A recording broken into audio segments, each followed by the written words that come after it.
My name is Aaron Espinoza, and I'm the Library and Observatory Director. How many in attendance today have actually been to a previous lecture by Dr. Gudelunas? That's fantastic.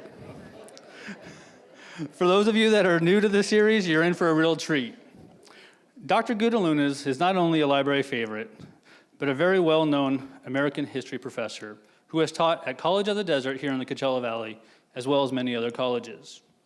When I started at the library over 5 years ago, I was in a management meeting and I was asked if there was one program I thought the Rancho Mirage Library would benefit from. And I said, absolutely. I had this professor in college, and his name was Dr. Gudelunas. They said, fantastic. He'll be here next week. You can say hi. Dr. Gudelunas' passion and enthusiasm is contagious. Please join me in welcoming to the stage Dr. Bill Gudelunas.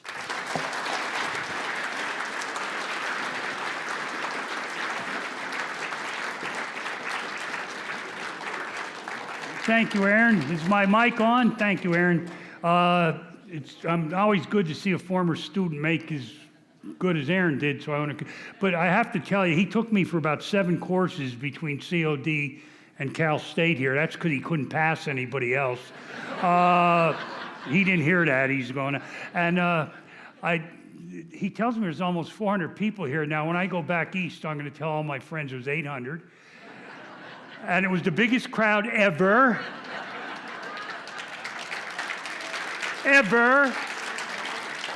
And I know what you're thinking, what 70-year-old man would be immature enough to lie about a crowd size and brag about it? And I can't think of anybody else. One last thing, a lot of people ask me about my leg. It is getting better. I'm getting around. I have a new prosthetic, and it's a little bit, I'm just adjusting to it, but I'm getting so good. I chased my wife around the house. I caught her. And I forgot what to do. And she did not remind me. What was I supposed to do, Mo? Okay. Anyway, Teddy Roosevelt. If you're interested, I could list a couple books on Friday. Remember, we start 11 o'clock on Friday.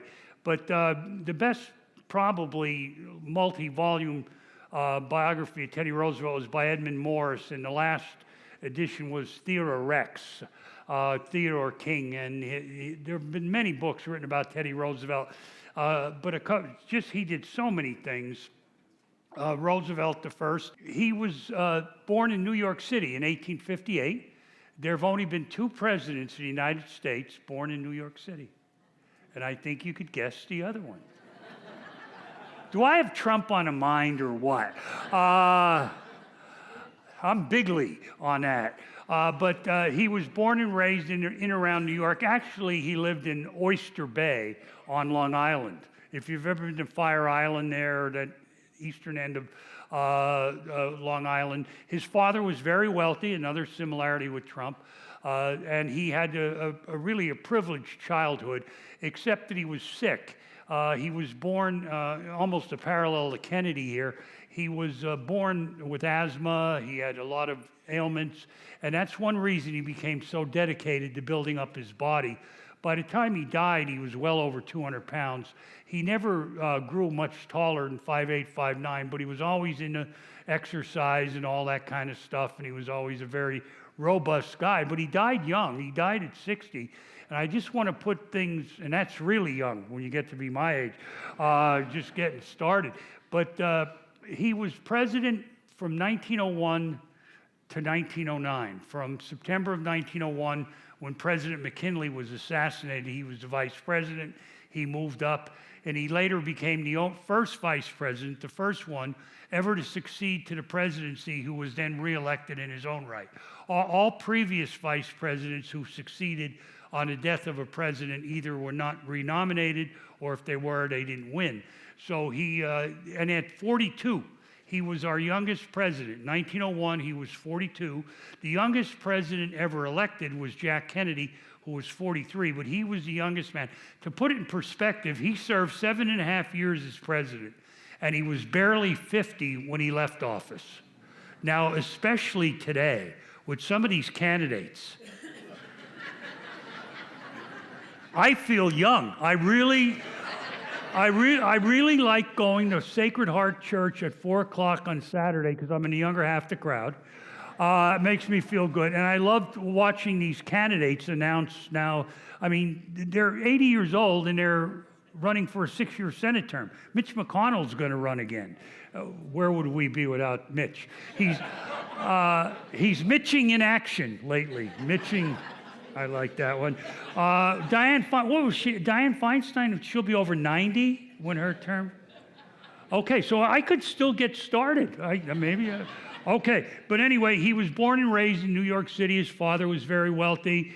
I just want to tell you a couple things. All of these things I'm going to go over either today, tomorrow, or Friday. But some of the things that I'm not going to touch on again, I want to do now. An author, he wrote, by the time he was president, and he was only 42, he had written 10 serious books, 5 really great history books, 5. He, at the time he died, and for many years after his death in 1919, he died 100 years ago, earlier this month. He died in early January of 1919, so he's been dead almost exactly 100 years. But by the time he became president, he had written 10 major books. His book on the War of 1812, the Naval War of 1812, was until the 1950s. The 1950s considered the definitive book on the War of 1812. I mean, the guy had a photographic memory. He could read a book, and a year or two later, quote footnotes. He had a photographic memory. I mean, the guy was absolutely brilliant, probably our most brilliant president until recently. When you have to, I'll cut it. And I did not tell one Desert Hot Springs joke yet either. So I'm fighting myself. All right, so anyhow, the guy was absolutely brilliant, graduated Harvard, went to Columbia Law, was bored by it, never finished, never took the bar exam. He was everything. And let me just touch on some of the things. He was an author, yes. Soldier. He was most proud of being a soldier. On his tombstone, he wanted to put Colonel Roosevelt. He was more proud about being a colonel with the Rough Riders in the Spanish-American War than he was about being president. Very, very proud of being a soldier. He glorified war. He was somewhat of an imperialist. He was a warmonger, no doubt about that, but at least he put his body where his mouth was, and I'm going to get into that today. His family was fascinating. I'm going to spend a lot of today on his family, and tomorrow be on his presidency, and then his post-presidency. But he was a statesman. He won the Nobel Peace Prize. Do I have that up there? Yes, somewhere. I'll get into it. He won the Nobel Peace Prize in 1906 for settling the Russo-Japanese War. There was a very, very terrible war fought between two of our friends at that time, Japan and Russia. And people forgot about the Russo-Japanese War. They shouldn't have. You know how it started? In 1904, the Japanese launched a surprise attack on a Russian naval base at Port Arthur. Surprise attack on a naval base? Japanese ever do that again?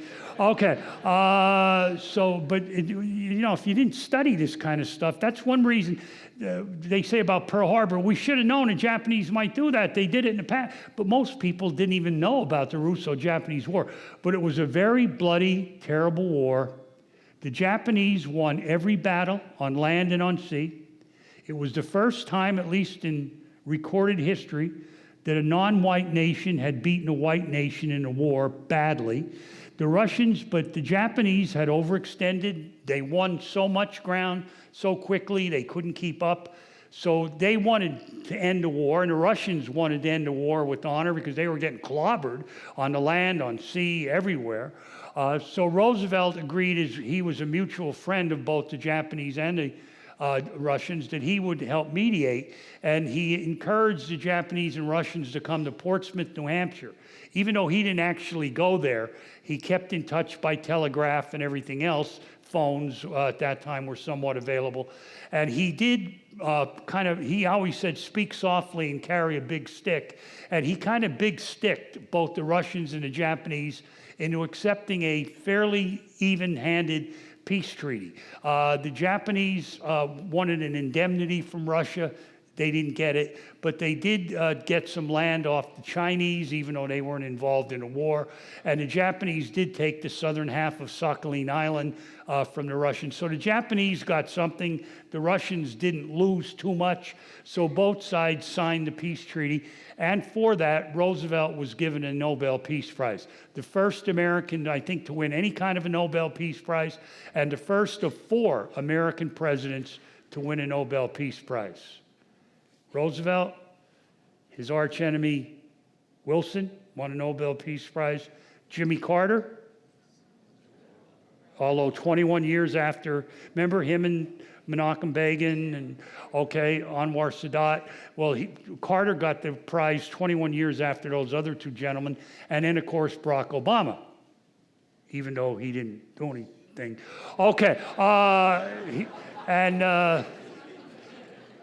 And you know who was going to be nominated next year. All right. Mike Pence, who did you think? All right. So he did get the Nobel Peace Prize. Also, he helped mediate a problem between Germany, France, and England in Morocco and North Africa. And he did kind of intervene there too, and forced the Germans and the British to come to their senses, and the French, and prevented a war that would have preceded World War I by about 10 years. So he did also do some good as far as Europe was concerned. He settled the Russo-Japanese War. It was the first time that the United States was involved in such an important settlement as a neutral arbiter, so to speak. So he was bringing us onto the world stage. That's why I call him a statesman. He settled wars, and he tried to convince the United States that we were now a world power with world responsibilities. We had just won the Spanish-American War in 1898, where he was part of it, and we took the Philippines and the Guam and Hawaii, and we now had a Pacific interest. We were a great world power, and he said we can't just keep up this isolation. We have to get involved with the rest of the world, and that was a big step. So he was the first American to win any kind of Nobel Prize. I don't think there was ever an American to win it in any area, and then eventually 3 other presidents would. He was a Medal of Honor recipient in 2001, just before he left office to give way to George W. Bush. Bill Clinton, on advice of Congress, awarded Teddy Roosevelt a Medal of Honor for what he had done in the Spanish-American War in 1898, 103 years earlier. So when he was very humble. When he fought in the Spanish-American War, he led a charge up San Juan Hill. Actually, it was Kettle Hill, but it became known as San Juan Hill, which was next door, right side of Kettle Hill. He said he deserved the Medal of Honor, and he campaigned for it. And he wrote a book on the Spanish-American War right after the war, and guess who was the hero of the book? Teddy. All right. Oh, yeah, I'll get into more of that in a second. And he campaigned for it, but he also stepped on some toes. He condemned at that time was called the War Department. We had a Secretary of War. We didn't have a Secretary of Defense until 1947. But anyway, Roosevelt condemned the War Department for not having enough medicines in Cuba to fight tropical diseases. And he wanted to withdraw the American troops as quickly as possible from Cuba. And that offended President McKinley, and it also offended the Secretary of War, a guy named Alger, and they kind of blocked his Medal of Honor. Should have he gotten it? It was certainly questionable, but there was a committee set up in 1996 that would give Medals of Honor to past people who were passed over, and the statute of limitations had run up, like for even in World War II or Korea, and a lot of black soldiers were not given the Medal of Honor that they deserved because of their race. So there was a committee set up that is still ongoing, technically, that would give Medals of Honor posthumously or after the fact, and Teddy Roosevelt then became eligible again. There were several senators who pushed for Roosevelt to get the Medal of Honor posthumously, and he did. And it was a very important thing because his son, Theodore Roosevelt Jr., was the first general in World War II to go ashore on D-Day. He was the first American, British, Eisenhower, Montgomery, Bradley, all of them, Patton, were back in England. Who was the first general at age 60 to go to hell in on D-Day, on June 6, 1944, Teddy Roosevelt Jr. His doctors told him, "You're nuts, you have a weak heart, don't go in." He said, "You don't know what you're talking about." He went in, he was very brave. He did die of a heart attack 3 days later, but he was posthumously given a Medal of Honor. And Teddy Roosevelt, when he got his Medal of Honor in 2001, that was the second time in American history that a father and son combination have gotten the Medals of Honor. And I'm not going to say Fred and Donald Trump. I'm not going to do it. All right, so who is the other? Somebody's got to know it. MacArthur. Arthur MacArthur was given a Medal of Honor when he was like 20 years old in the Civil War, and Douglas MacArthur was given a Medal of Honor for his role in the Philippines in World War II. Actually, I don't think, my opinion, MacArthur did deserve a Medal of Honor for what he did in World War I. He was very brave, crazy brave. He did things in World War I that he might have had a death wish. But I don't think they should have given MacArthur a Medal of Honor for leaving the Philippines. Really don't. It's my opinion. Wainwright and those other guys were forced to stay there. Remember the Bataan Death March? And MacArthur was ordered to sneak out and go to Australia. He did deserve a Medal of Honor, I think, for what he did in World War I. I'm not so sure about the Philippines thing in World War II. That's only my opinion, and who am I to talk? All right, but he did get a Medal of Honor along with his son. He was a cowboy. His first wife died on Valentine's Day of 1886. His first wife, 1884. Who the hell? One of those days. His first wife died on Valentine's Day, giving birth to his first child, Alice, who I'm going to talk about at Lent today. His mother died an hour later in the same house. Roosevelt was devastated. He loved his first wife as he did his second wife. And he then went to the Badlands of the Dakotas to be a rancher, leaving his daughter Alice to be raised by his sister for 2 years. Alice never forgave him. When Alice found out about that, she turned against her father to a certain extent. And as you're going to find out in about 10 minutes, Alice was a rebel, the most rebellious, probably child of a president we've ever had, period. And one of the reasons, when she found out, how could Daddy leave me? My mother's dead in childbirth, and there I am being raised by my aunt. That doesn't seem right. I don't think it was. And Alice always had kind of a grudge in that way. All right? He was a naturalist. He loved hugging trees. Him and Al Gore were buddies. He kissed Tipper at the convention right after. When they kissed that day, I said to my wife, when people do something like that in public, they're not getting along. Was I right? You see a guy and a lady that are over 18 years old holding hands, there's trouble in the teepee back home, I'll guarantee. 9 out of 10, I'm right on that one. Look at Alan Tipper. Yeah, Okay, there you go. But he loved nature. While he was president, he put over 150 million acres of land under federal control. He created national forests, national parks. He loved nature. He loved trees. His favorite state was California.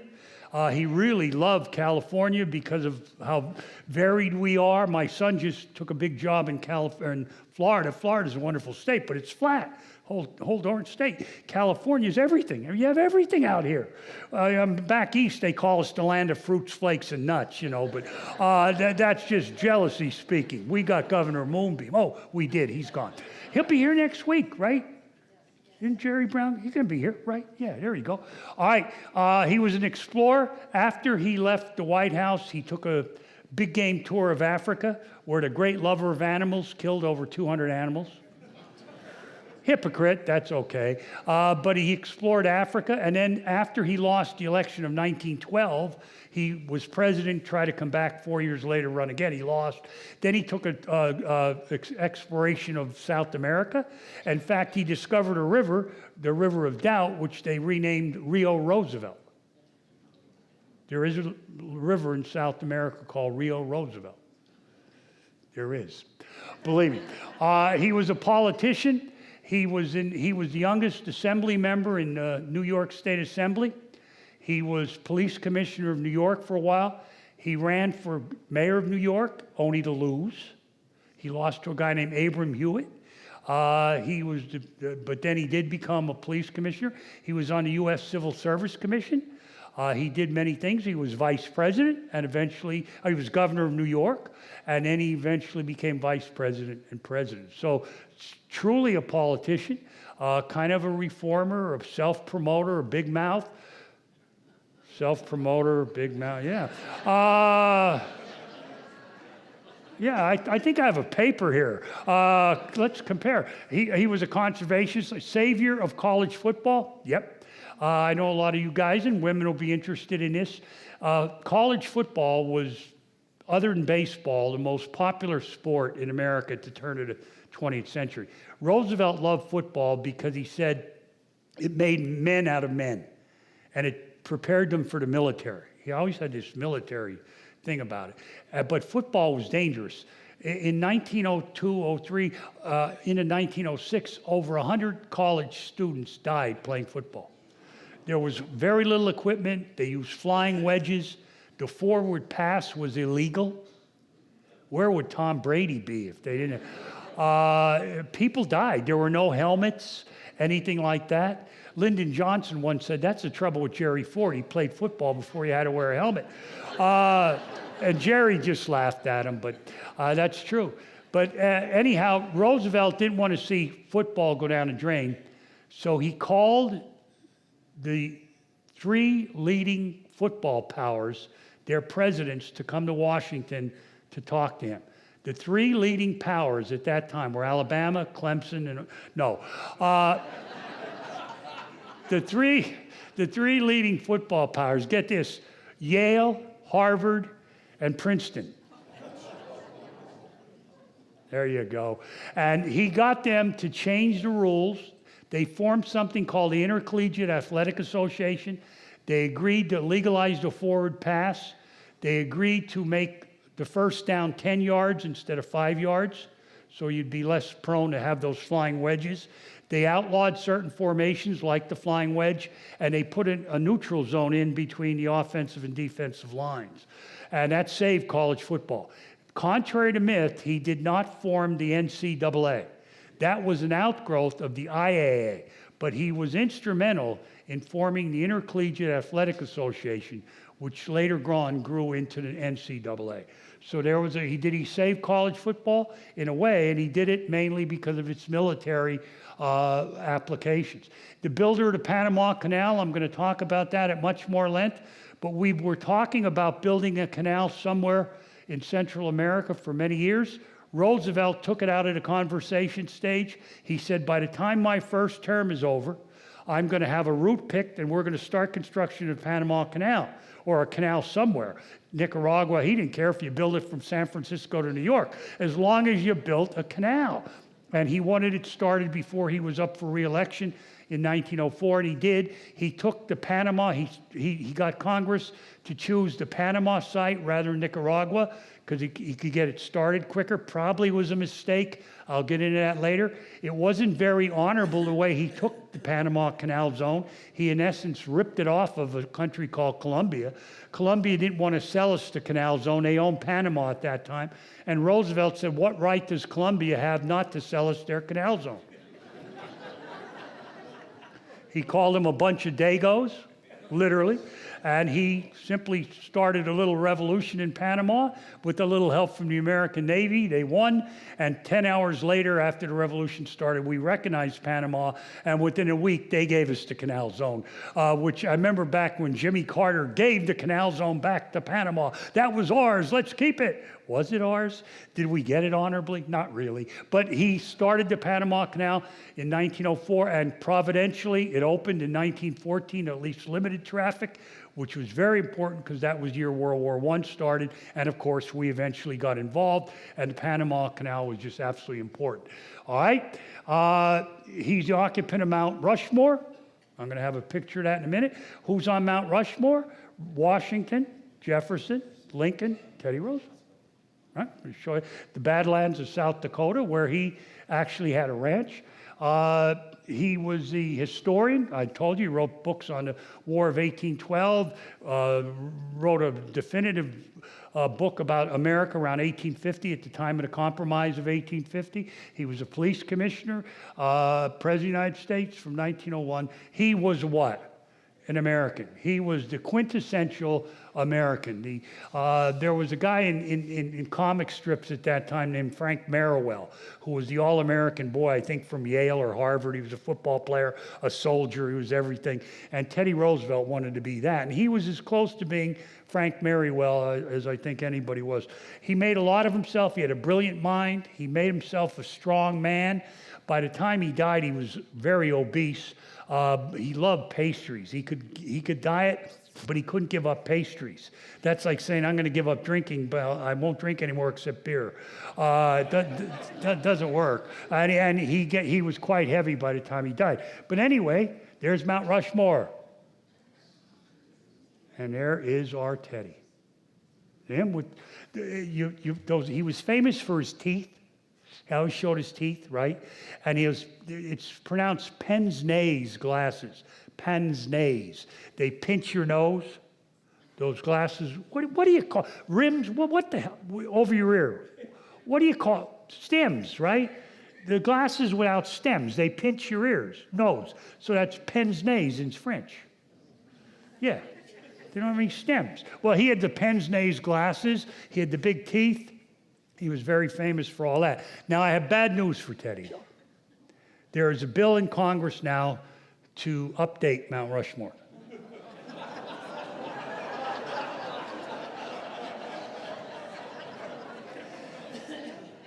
And Mitch and Nancy are going to get it through. Not so sure about Nancy, but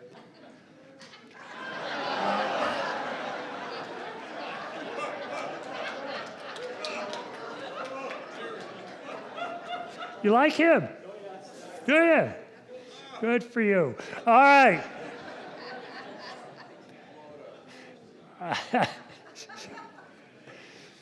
Oh, well.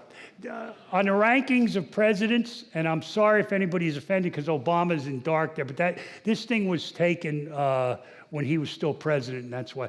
But it was the first time he was ever ranked. But this is the latest composite ranking of presidents. Every group has a different ranking, but this is kind of a hodgepodge, and these are the way that they're ranked today. All right, this is the latest one a couple years back. Obviously, Trump is not included yet, but Lincoln, Washington, Teddy Roosevelt moved up to number 4. And of all of these presidents, here's the guy that's sneaking up. Maybe next year I could do Eisenhower. When I was in grade school, Eisenhower was president. And there was a joke. What's an Eisenhower doll? You wind it up and it does nothing for 8 years. Wind it.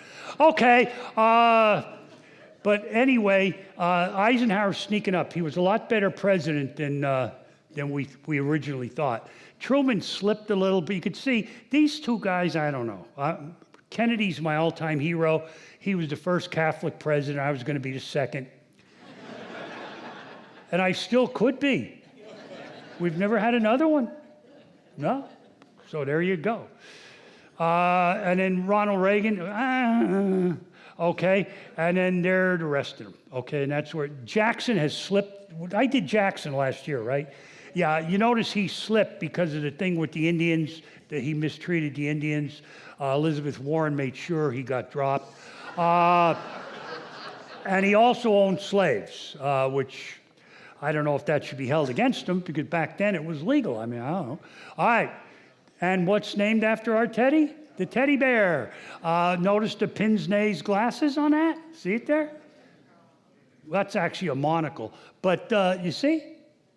The teddy bear was named after him. We were just discovering Australia. Australia had just become a commonwealth, I guess, or whatever they called them back then, a free state in 1901, and they were sending koalas up, and they were sending up kangaroos and all. And this was like, so somebody made a koala, but then it wound up being a bear, and then they named it after Teddy because he loved animals.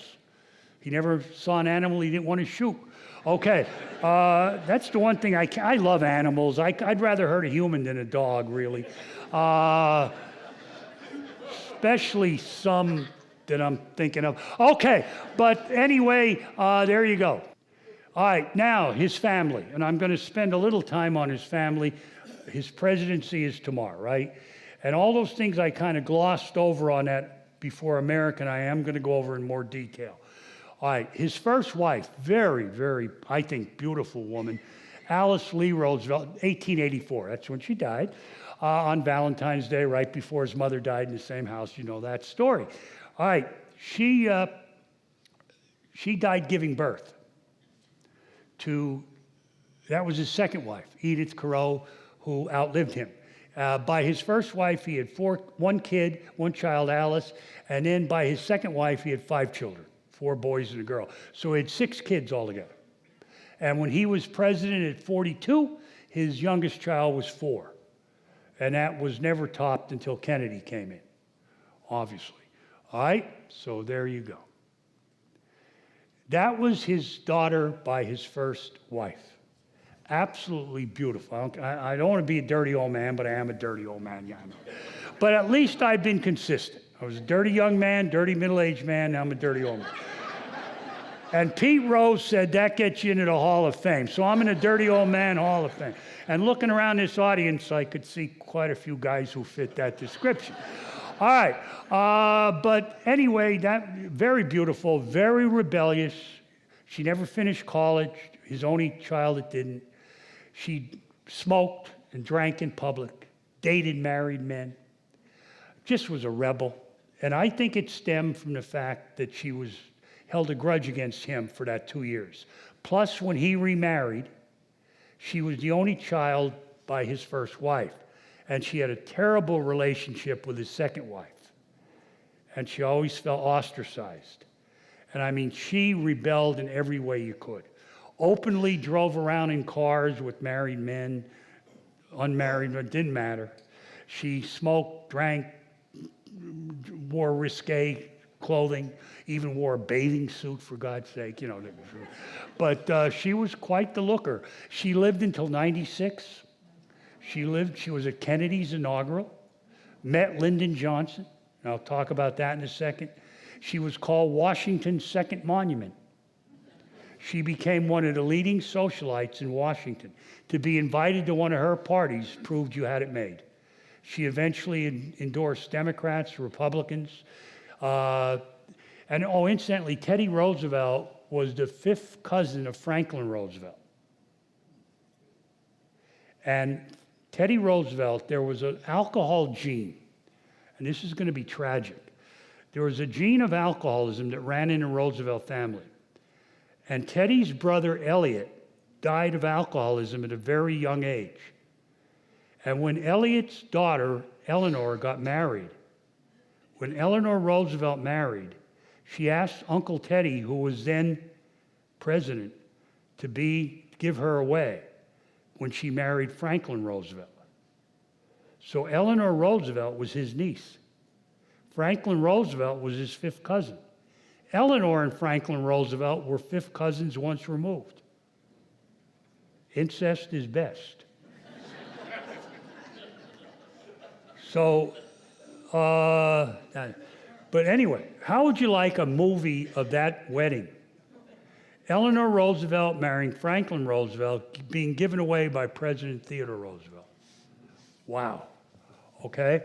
He was also, Teddy was a distant cousin, 3rd cousin twice removed, I never knew what that meant, of Martin Van Buren.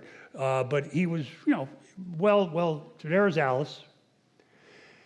Alice married a guy named Nicholas Longworth, the only man she ever married.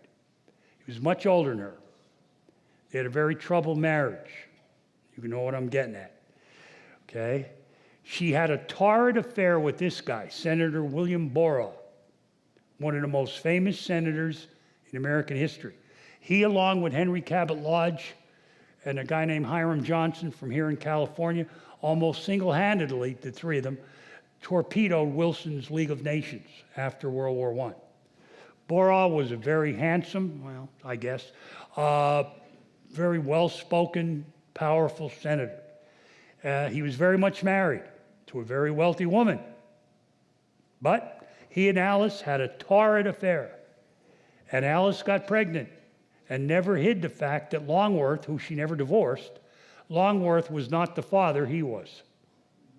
She later conclusively proved it before she died. Okay? How about that? Ivanka was never like that. All right. When the girl was born, she wanted to name her Deborah.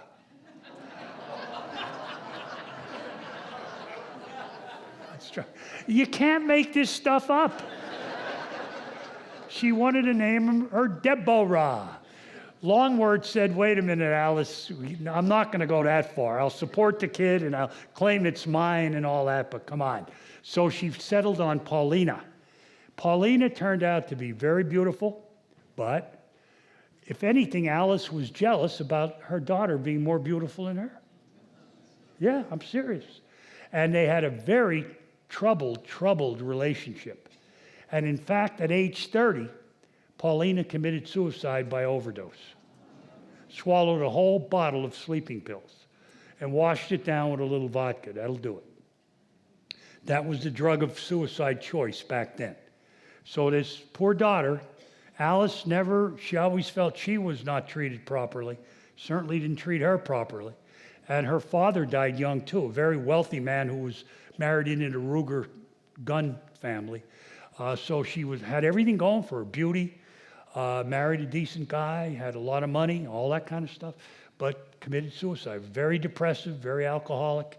And that gene ran. I mean, there was her, Elliot Roosevelt. In fact, Teddy Roosevelt, there was a magazine like Midnight or The Tatler that claimed Teddy Roosevelt drank heavily every night. I don't know. But he sued.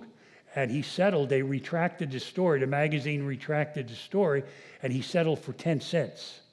1 dime. But he wanted the story retracted. But come on, there was a lot of, you're going to see one of his sons the same way. But anyway, that's the tragic Paulina.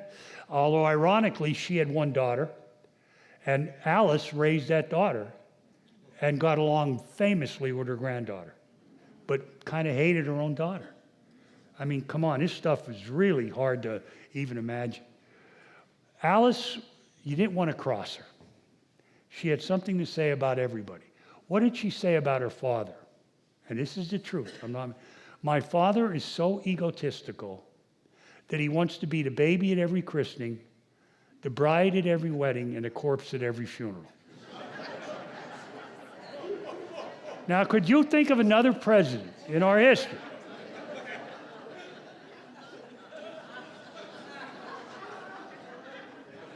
What did she say about Nicholas Longworth? They said, oh, your husband's Speaker of the House of Representatives, which he was.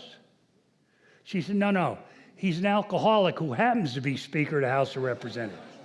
He's drunk every night. That's what she said, publicly. Harding, remember Warren Harding? Talk about a dirty old man. He made Kennedy and Clinton look like choir boys, let's put it that way. And Alice knew about it all, right? And she was asked about Harding. What do you think of Harding? She said, he's not a bad guy, he's just a slobby pig. And it was printed. What about Calvin Coolidge, who succeeded Harding? Remember Coolidge never spoke much? A female reporter said to him one day, I bet you I could make you say 3 words, Mr. President. He said, you lose. Silent Cal. I'm serious. Can't make this up. Oh.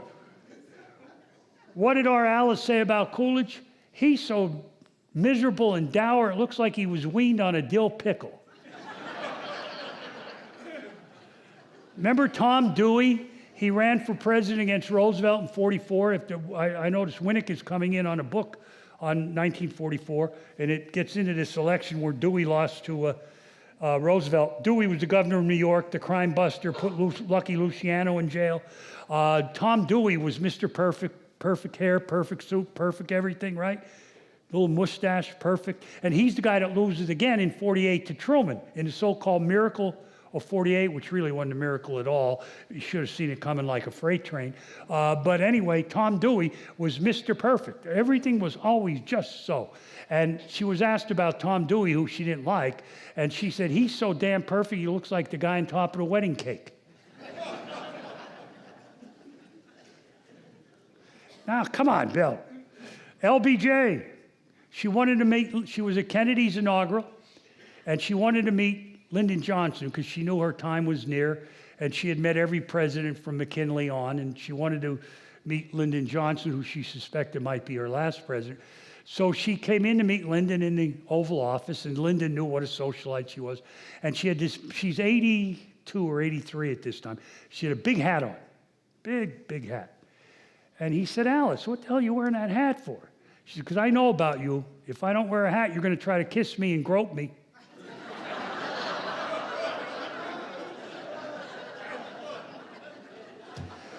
And Lyndon, calm as could be. Talk about a dirty old man. All right, Lyndon said, no, you're thinking of Kennedy. She said, no, I'm thinking of you, Lyndon. Lady Bird might have looked the other way when you were playing beach blanket bingo with Helen Gahagan Douglas and the others. Remember her, the pink lady, Nixon, Helen Gahagan Douglas? Lyndon Johnson and her had a long affair. Did you ever know that one? That might have been one of the first women I ever fell in love with. I remember in the early 50s, my mother pointing out, this is the lady Nixon, didn't every 10-year-old know about Nixon and the pink lady? Yeah. Okay, and I told her she was beautiful. Well, her and Lyndon had a little flingo, and she said, Lyndon, I know about you and Helen and the others. Lady Bird might look the other way, I don't. So she kept the hat on, and Lyndon didn't grope her until later that night. Okay. Polite people. Alice hated people who were too correct at parties. She said, if you only have good things to say about people, get out. But if you only have bad things to say about other people, please come sit by me.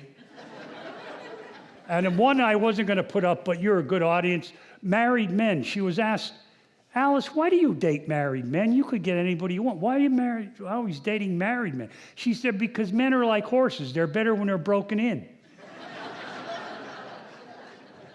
I mean, I'm not making one of these things up. And you think Ivanka's something, huh? Yeah. All right. There's Alice. Oh, she did one of the first females ever to do a cigarette commercial for Lucky Strike. Remember Lucky Strike? There she is smoking. Alice Roosevelt Longworth says, they're a light smoke, kind to the throat. A woman advertising cigarettes. And she was one of the first women to openly smoke in public when she was first daughter. I just think she was beautiful, no? I mean, right? Okay, what the heck? Beauty is God-given and skin deep, right? And Dr. Aronson given too. Isn't he the #1 plastic surgeon? No. Okay. His son got a Medal of Honor. Now listen to his sons. He had 4 sons. They were all warmongers, but they put their bodies where their mouths were. This kid, Teddy Roosevelt Jr., the reason his nose looks like it does is he got it broken playing college football. It's one reason Daddy stepped in. He almost died. Guy kicked him in the head purposely. And another guy kicked him in the nose. No helmet, okay? And they could never quite fix the nose. But he served in World War I, was wounded, got the French Cross de Guerre, Croix de Guerre, and then he served in World War II. That's him with Patton. He served in North Africa, in Italy. He insisted on being the first general to go ashore on D-Day. He went in ahead of Eisenhower, Montgomery, Patton, anybody. He was the first general to go in, died of a heart attack a couple days later, and he really fought like a bandit. D-Day, through no fault of his own, his group was landed at the wrong beach, or at least on the wrong side of the right beach, and he purposely, single-handedly led his men to the hedgerows, and when he could have been killed, German machine guns and all that. I mean, the beaches the Americans hit at D-Day were guarded heavily, Utah and Omaha. The beaches, just by luck that the British and French and Canadians hit, were only lightly guarded, but our beaches that we happened to hit were heavily guarded, and he led an attack right through the hedgerows and everything else, and he certainly deserved the Medal of Honor, and then tragically he dies a couple days later. Kermit, and here's the alcoholism again. Kermit served in World War I and World War II in both the British and American armies. When World War I broke out, we didn't get into it right away. He joined the British Army. When we entered, he then switched to our army. Same in World War II. When World War II broke out, he joined the British Army. When we got involved, he joined our army. So he served in World War I and World War II with distinction, but he had a terrible drinking problem, and they covered it up as long as they could. They, the brass of the army. Finally, they stationed him in Alaska, kind of out of the way. There was no real fighting there after we retook Kishkinatu. There he took a bottle of vodka and a jar of sleeping pills, killed himself. The army said he died of natural causes. They never told his mother that he had killed himself, but he had killed himself with sleeping pills and alcohol. Again, the way of choice back then.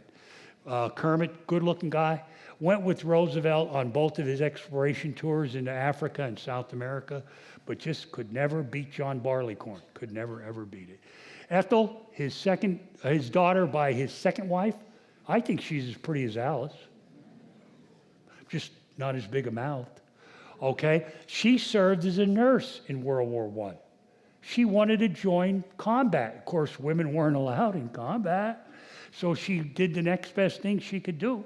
She became a nurse and insisted on going right to the trenches in World War I. So what could you say about this family? Again, they glorified war, and this guy, wait till you hear this, Archibald. Some really good names, right? Quentin, Archibald. Okay. This is, to my knowledge, this is the only guy in American history who could say this. He fought in World War I, was wounded so badly and gassed that he was declared totally disabled. Totally. Or get out of here. You're done. You did your bit. You're a hero. Go home. When World War II broke out, he pulled strings to get back in and was totally disabled again in World War II in the Pacific. So he, to my knowledge, is the only man in American history to be declared totally disabled in 2 different wars. How's that for courage? That ain't my cup of tea. I would have taken that first disability and that would have been it. Goodbye. But that's how patriotic they were. I mean, it's almost this guy. Now, he was by far he would have been the hero of this was going to be the next president. This was going to be Joe Kennedy Jr., right? This was his favorite son. This was the fair-haired boy, much better looking than the other boys. He had everything going for him. Every woman in the country wanted to marry him. He was only 18, 19 in Harvard. But when the World War I broke out, he insisted on joining the military. And the dumbest thing you could do, or the bravest, or both, is become a pilot. The most dangerous positions in World War I, if there's ever reincarnation. Don't come back as a pilot or a submariner. Don't. You're better off on the front lines. The highest casualty rates were amongst pilots and submarine people. He became a pilot, and in the last days of World War I in 1918, he was shot down by a German plane. And he died at 19. And he was the golden boy. And you remember Jack Kennedy's older brother, Joe Jr., he was shot down. Well, he wasn't shot down. He died in a very dangerous mission flying a plane in World War II.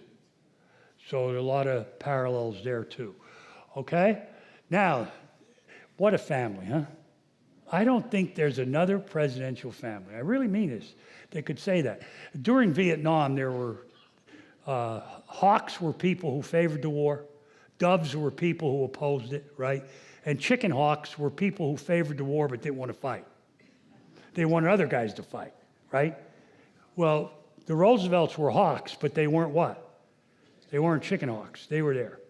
They were there to the point of being crazy. Okay, and what could you say? He had a very privileged, wealthy childhood, best of education, Harvard, brilliant guy, everything going for him, loving parents, very close to his father. His mother was one of the kindest, nicest women in all of New York City. She had one problem. She was from the South before the Civil War. Her parents owned slaves. When she married Roosevelt's father and moved to New York, her name was Martha. She complained she didn't have any slaves. Why can't I have slaves in New York City? Imagine that. Where are my slaves? She was used to slaves. Her brothers fought in the Confederate Army. She always moaned about leaving her plantation. And when Margaret Mitchell wrote Gone with the Wind, guess who her model for Scarlett O'Hara was? Martha Roosevelt. Okay? Serious. But she was a loving mother. Teddy couldn't ask for anything more. His father was very close to him. He died a little when Teddy was not that old, but he was already in college. But, he couldn't have had a better childhood, except that he was frequently ill, as Jack Kennedy was frequently ill. Teddy emerges, brilliant guy. Everything. His father was a philanthropist, very loved in New York. He gave money away like it was water. So the Roosevelt family, very well respected. He used his popularity to get to the New York State Assembly. Then he ran for mayor of New York, only to lose. He was appointed to the Civil Service Commission, New York Police Commissioner. Then President McKinley made him Assistant Secretary of the Navy. When McKinley became president in 1897, he made Roosevelt Assistant Secretary of the Navy. Ironically, his distant cousin Franklin would also be what? Assistant Secretary of the Navy. Franklin Roosevelt ran for vice president, so did Teddy Roosevelt. Only difference, Teddy won. Franklin lost. And there's a trivia. Who's the only man who ever ran for vice president on a ticket that lost and later became president? Franklin Roosevelt. How about that for trivia? But Teddy Roosevelt then became Assistant Secretary of the Navy when the Spanish-American War broke out in 1898, a war he totally supported. He believed every generation should fight a war to purify the blood. Okay. So, no, and he gets the Nobel Peace Prize. Some people didn't think he should have gotten it for that. It's like giving Mahatma Gandhi a medal for bravery in battle or something like that. Mahatma was a pacifist. That one's edited out next year. So when the Spanish-American War broke out, he resigned as Assistant Secretary of the Navy. He had never been in the military, had briefly been in the New York National Guard, which is a lot different than the National Guard today, so don't be misled. Okay. He forms a volunteer cavalry regiment called the Rough Riders, along with another Frank Merriwell type, okay? Leonard Wood, get this, was soon to become a general. He was a medical doctor who had won the Medal of Honor. He was an Army medical doctor, had won the Medal of Honor, and was an All-American football player and coach. Well, Teddy Roosevelt loved him. So they together formed the Rough Riders. Teddy was never in the military. The day he joined, he became a lieutenant colonel. Our priest used to say to me back, Bill, why don't you become a priest? And I said, Father, if they start me as a bishop, I'll think about it. All right. Monsignor while I'm in the seminary, but then, hey, let's get, all right. But anyway, he and Leonard Wood formed the Rough Riders. What a colorful group. And Teddy made sure they got a lot of publicity. He was the first president who played the media. I know Donald does it well too, both good and bad. But Teddy played the media, believe me, better than Trump. Because some people in the media hate Trump, some love him, fine. Everybody loved Teddy. They loved his family. But even before he was president, he played them like an accordion. And he made sure the Rough Riders, people thought they were the only group in the Army. We actually sent 16,000 men to Cuba to fight, not counting our Navy, 16,000 military people to Cuba during the Spanish-American War. Only 500 were Rough Riders. They were cowboys. He hide cowboys. Teddy Roosevelt loved boxing. He lost an eye sparring with a professional fighter in the White House. But he loved boxing because it made you tough, even though he lost an eye. All right, he didn't gouge it out, but he couldn't see out of the eye. He had fighters, cowboys, college athletes, polo players. He had some of the most wealthy men in America when the Rough Riders, sons of some of the most wealthy men in America. He had ex-criminals. He got a couple guys out of jail because they were murderers and they knew how to kill. If you're a murderer, you know how to kill. Well, that makes sense. Well, you're not going to get a priest, right? All right. So, yeah, what the hell? So the Rough Riders got all the publicity. Actually, they were supposed to be a cavalry regiment, but we had so little room on ships to get the men to Cuba. We just didn't have enough shipping for all these soldiers. So the Rough Riders had no horses, only two. One for Leonard Wood, one for Roosevelt. So the Rough Riders were actually called Wood's Weary Walkers. 2 horses, one of whom died on the way to Cuba. I left one. There you go, man of war. All right, so Roosevelt and the Rough Riders were one of many groups that went up. There were the Spanish-American War on the ground was really a naval thing, but on the ground in Cuba, we were trying to take the city of Santiago in the eastern Cuba. And there were a series of hills protecting Santiago called San Juan Heights. But one of the hills on San Juan Heights was Kettle Hill. And at Kettle Hill, like the pot, kettle, Kettle Hill was the most dangerous hill because it was heavily defended. Roosevelt did lead the Rough Riders up Kettle Hill. And he was very brave, crazy brave. And the Rough Riders did take Kettle Hill, but, and here's why the military had some qualms about the Medal of Honor. First of all, he disobeyed orders. He went too fast, too far. He was too aggressive. Could be dangerous. So also, a group of black soldiers, the Army was segregated until the Korean War. The Army was segregated, but there were a group of soldiers called the Buffalo Soldiers, these black crackerjack troops, who helped Roosevelt up Kettle Hill. In fact, the Rough Riders, being ill-trained, got a little too rambunctious, not out of cowardice, out of bravery, but they did some wrong things, and the blacks covered for them. And if it weren't for the black soldiers aside of them, the Rough Riders might have gotten into some trouble. But they didn't. They took Kettle Hill. The blacks and the Rough Riders then shifted over and took San Juan Hill almost without an effort. And Roosevelt became an immortal. You'd think he was alone in Cuba, not to mention the whole Navy and 16,000 other troops. But he got all the credit. And as Roosevelt luck would have it, Leonard Wood was promoted to general. He was a colonel. He was promoted to general, which meant he couldn't command the Rough Riders.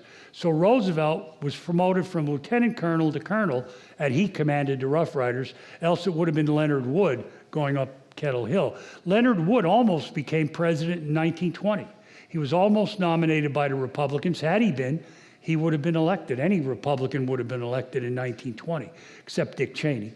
All right, because he was busy making a movie called Vice or something. All right, but boy, the Cheneys got to love that movie, huh? Yeah. All right, bad day for Lynn. All right, but anyhow, Roosevelt gets all the glory. He does go up San Juan Hill, Kettle Hill, and he really deserved credit for bravery. He, again, he exceeded orders. He wasn't a coward. He was too brave. Sometimes that could be fatal. The military men understood that. The black soldiers, of course, weren't given the full credit they deserved. That's one reason his Medal of Honor was held up. Also because he did then criticize the War Department, and he used his connections with the media to make sure that the people knew that this war wasn't run exactly efficiently by the McKinley administration. In 1898, he runs for mayor or governor of New York. He's no sooner out of uniform, he runs for what? Same year. At least Eisenhower waited a few years. Same year, he gets elected governor of New York as a Republican. He's very popular, but the bosses in New York don't love him because he's too honest. So the boss of New York, the Republican boss, is a guy named Tom Platt. And he goes to the leader of the Republican Party, I'll get into this tomorrow, a guy named Mark Hanna, Marcus Alonzo Hanna. He's so rich they called him Dollar Mark. They said, Mark, Platt says, you owe me a favor. And Hanna says, yeah, I owe you whatever you want. What do you want, Boss Platt? He said, get rid of Roosevelt. He said, yeah, I'll get lucky Luciano, we'll kill him. No, he said, you got to get rid of Roosevelt. Well, he's governor here. What the hell do you want me to do to him? Put him in political limbo. Put him in political suicide. What's that? Make him vice president. Oh, my God, no. Dan Quayle and Dick Cheney and Joe Biden were vice president. No. All right. So he says, all right, McKinley was running for re-election in 1900. His vice president had died. I know you're thinking, you know his name? Yeah, Garrett Hobart. He had died. So McKinley needed a new vice president. So Tom Platt says to Mark Hanna, you owe me the favor, here it is. Make Teddy Roosevelt vice president. Get rid of him. We want him out as governor of New York. We can't work with him. Convince him to run for vice president. Teddy knows it's a trap, but he decides to take it. And he runs for vice president in 1900, and McKinley is reelected in a landslide, and he takes office for his second term on March 4th, in those days, March 4th, 1901. And Mark Hanna says to Platt, now he's vice president, but remember, there's only one heartbeat between that madman, that goddamn cowboy. One heartbeat between him and the presidency. Platt says, what could possibly go wrong? He's 40 years old. He's in good health. Don't worry about it. Well, in September of 1901, 6 months later, in other words, McKinley still had 3.5 years to go in his term, right? McKinley is assassinated. Teddy was kicked upstairs in 1900.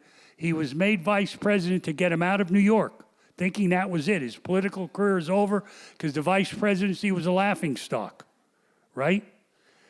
Yeah, but as Roosevelt luck would have it, McKinley's assassinated 6 months in, and at 42, Teddy Roosevelt becomes president. And he will serve from September of 1901 to March 4th of 1909. And that's what I'll do next time. I'll pick up with McKinley's assassination and Teddy Roosevelt's presidency. McKinley was assassinated, do I have a picture? Yeah, he went to a Pan American expedition in Buffalo, New York. You know the jokes about Buffalo. First prize a week in Buffalo, second prize 2 weeks in Buffalo. He was assassinated by an anarchist. An anarchist wants to overthrow all governments. A Polish guy named Leon Czolgosz. He shot him at point-blank range in Buffalo. When McKinley was shot, they thought he was going to live, but an infection developed, and he died 8 days later. And as he was dying, he asked the people to sing "Nearer, My God, to Thee." And he said he had a wife who he loved named Ida, and she was epileptic. And as he's dying and listening to his bodyguard sing "Nearer, My God, to Thee," he says, please, guys, take care of Ida. Take care of my Ida. Could you see Bill Clinton dying? Take care of Hillary, please. And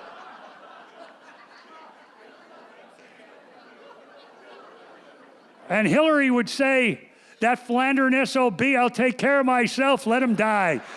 See you tomorrow.